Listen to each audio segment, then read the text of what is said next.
On September 13th, 2023, officers with the Evansville Police Department responded to a call at a home located at 1606 South Linwood Avenue in Evansville, Indiana.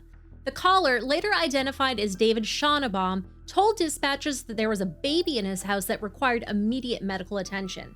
Allegedly, David awoke to find his 6-month-old son covered in blood, and it looked like the little boy's fingers had been chewed off. When first responders arrived at the scene, they quickly realized that David was serious. The baby's hand looked like something out of a horror film, and his tiny bones were exposed. There was blood everywhere. Paramedics quickly provided emergency medical treatment and stabilized the little boy before transporting him by ambulance to a local hospital. But soon after arrival, the little boy was brought by helicopter to Riley Children's Hospital in Indianapolis for more specialized treatment. Yes, he was that bad off. In fact, the medical staff that treated the baby described what he had gone through as a near-fatal event that required a blood transfusion because the little boy was starting to go into shock due to blood loss. According to the doctors, he suffered more than 50 bites to his forehead, cheek, and nose alone. When he arrived at the second hospital, the little boy had an internal body temperature of 93.5 degrees. His blood pressure was 50/30. Now remember, a normal body temperature is about 98.6 degrees. But what was really unsettling were the little boy's hands, which was the injury that occasioned the 911 call in the first place. The baby was missing flesh from all 4 fingers and his thumb on his right hand. As we mentioned previously, the bones were exposed on all of his fingertips. The worst damage occurred on his index finger and his pinky. On these fingers specifically, he was missing flesh down to his second knuckle. The wounds were so severe that some of his fingers needed to be amputated. The little boy also suffered bite wounds to his arms, legs, feet, and toes. But who or what would cause this type of damage to a helpless baby? Hey everybody, according to our analytics from the previous 2 years, only our most die-hard subscribers watch us on Christmas week, so I figured we would do something we don't normally do, and I would quickly take the time to say thank you very much for all of the comments and messages wishing me well after my surgery. A surgery I am roughly 36 hours removed from at the time we are recording this.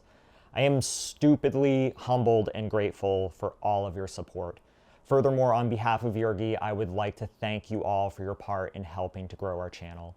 We've gotten more than 220,000 subscribers this year, which has over doubled the size of our channel. I cannot thank you enough for that, and I'll never be able to repay you all for that, so we are constantly looking for ways to try to give back. So as you know, our channel struggles with demonetization with YouTube ad revenue, but as we've mentioned before, whenever we get a sponsor, we donate a portion to charities in our area. One such charity is the Trinity Jubilee Center here in Lewiston, Maine. They are a soup kitchen, food pantry, day shelter, and resource center, and they have been working very hard to provide food for families in need this holiday season. We will be donating the entire proceeds of the following sponsor segment to the Trinity Jubilee Center. Links will be down below. You are under no obligation to donate, but all I ask is if you could stay with us for the entire sponsor segment. This episode that you're watching was one we recorded back in September. I thought the files were lost, but I was able to recover it, and I apologize for all the rough cuts between this and the rest of the video, but we will be back to our regular schedule and video quality after January 1st. Thank you again for all of your support this year, and please, please have a safe and happy new year. Back at David's South Linwood Avenue home, officers and detectives with the Evansville Police Department were hard at work, scouring the house for evidence. What they found after a cursory search was shocking. About 3 feet away from the bed where David and his wife Angel slept was a bassinet. The room was full of clutter and looked like a scene from the TV docuseries Hoarders. There was trash, half-eaten food, and rodent feces covering almost every surface. After taking a peek inside of the bassinet, police found copious amounts of blood. A blanket, a boppy pillow, and the bassinet itself were coated in it. It's important to note that boppy pillows are used as an aid for breastfeeding and shouldn't be placed in a crib or bassinet due to the risks associated with suffocation. David and Angel were definitely at the top of the running for Parents of the Year at this juncture. In addition, the diaper disposal container was also smeared in blood, and it had what appeared to be little rodent footprints covering it, as if the rodents were traipsing about in the blood. It was pretty clear who the culprit or culprits were that had inflicted such horrendous injuries on the little boy. Would ask how they could allow such horrors to be inflicted upon their son, because this didn't just happen all in one night. David and Angel claimed that they had never heard the child cry. Where the bassinet was just 3 feet from the couple's bed, I find this claim to be utterly ridiculous, and the two of them are horrible liars, in my opinion. When local news station WFIE News 14 spoke with the Schonabaum's neighbors, they had this to share. They're good people. They have always been nice. They have always been cool. I've always seen her take care of that baby. If you spoke to people living on South Linwood Avenue, they would tell you their neighbors were good people. That's because they had no reason to believe otherwise. They take good care of their kids. I'm always seeing them loading food in the house. But everything was not as it seemed. People can put up a front, or maybe you just don't know them well enough, or behind closed doors there's things going on. And there were. Police made their way out to the home on South Linwood for a medic run. The only reason why we even knew about it was because the dad woke up and the baby was covered in blood, and that was our first involvement. We should have been involved. Someone should have picked up the phone and called us prior to that. Inside of the home, police say, were deplorable conditions. An affidavit cited feces on the floor, rats in the home, and trash scattered about. That affidavit was for 3 people arrested in connection to the severe neglect of a 6-month-old. Parents David and Angel Schonabaum and Delana Thurman, Angel's sister. Did you hear how severe the injuries were to the 6-month-old? No. Police believe that a rat mice bit the skin off of the fingers of the child. Oh my God. The child almost actually died. Was rushed to Riley's Children in Indy. I didn't know about the fingers. She told me that his face was disfigured. Yeah, they believe that he was bitten a little over 50 times. Neighbor Teresa Favors didn't know how bad it was until we spoke with her. How does a child get bit over 50 times and nobody knows that the child is bit? Would you have ever suspected something like that to happen here? No. In the affidavit, police say the family was already under investigation by the Department of Child Services. The last home visit, September 9th. That was from a home-based therapy company called Maglinger Home Services. We reached out to the DCS to attempt to understand how the situation could have gone on for months. They told us they couldn't comment on the case. EPD Sergeant Anna Gray says it's one of the worst child neglect cases she's seen in her decades on the force. It's really hard to see that, and it's really hard sometimes to just maintain composure and be professional. As for the accused, they face multiple charges of child neglect, a case so bad it nearly killed a baby who couldn't defend itself. Any forms of neglect, no, none shown, none of that. I've never seen it 50 times. According to Evansville Police Department Sergeant Anna Gray, quote, "From what the doctors and nurses told the detectives, very near to death. The child had lost so much blood that the child actually had to have blood transfusions as well. Several fingers had to be amputated. This was a case where rats had been living in the home. The home was overwhelmed with rodents. They said they were trying to get rid of the rats, but I think they were like trapping about for a day at least. I mean, that's a lot of rats," end quote.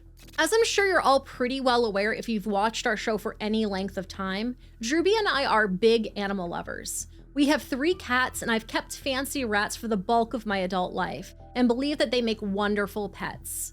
But there are many dangers that occur when your home falls victim to an infestation, and it's not just the potential bites.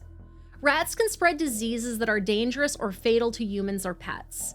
They can spread diseases through their feces, urine, saliva, and blood. They can also carry ticks, lice, and other pests into your home, which can spread even more diseases. Now, some of these diseases are pretty nasty and include the hantavirus, tularemia, leptospirosis, salmonella, rat bite fever, and the dreaded bubonic plague. You know, the one that killed 30 to 50% of the entire population of Europe. A rat infestation can also trigger allergies and contaminate food. It can also affect your mental health. A study in Baltimore found that residents who reported daily rat sightings reported greater depressive symptoms than residents exposed to rats less frequently. Infestations can also cause property damage by chewing through wiring in homes and car engines. This can start fires by shorting out appliances or lighting fixtures. The little boy's parents, David and Angel Schonabaum, as well as his aunt, Delana Thurman, who also goes by the name Cheyenne, were arrested and charged with numerous felonies stemming from the baby being nearly eaten alive by rats while in their care. Delana was living at the couple's South Linwood Avenue home at the time of this incident. David was charged with 1 count of neglect of a dependent resulting in serious bodily injury, and 2 counts of neglect of a dependent by placing said dependent in an endangering situation. Angel was charged with 2 counts of the former and 4 counts of the latter, while Delana faced 2 counts of neglect of a dependent by placing said dependent in an endangering situation. What's even more troubling is that Delana had 2 children of her own that were living at the house at the time, and a search of Angel's social media displayed family portraits that showed 3 additional kids. David's social media profiles further confirm this. So there was a potential of a total of 6 children living in a rat-infested squalor.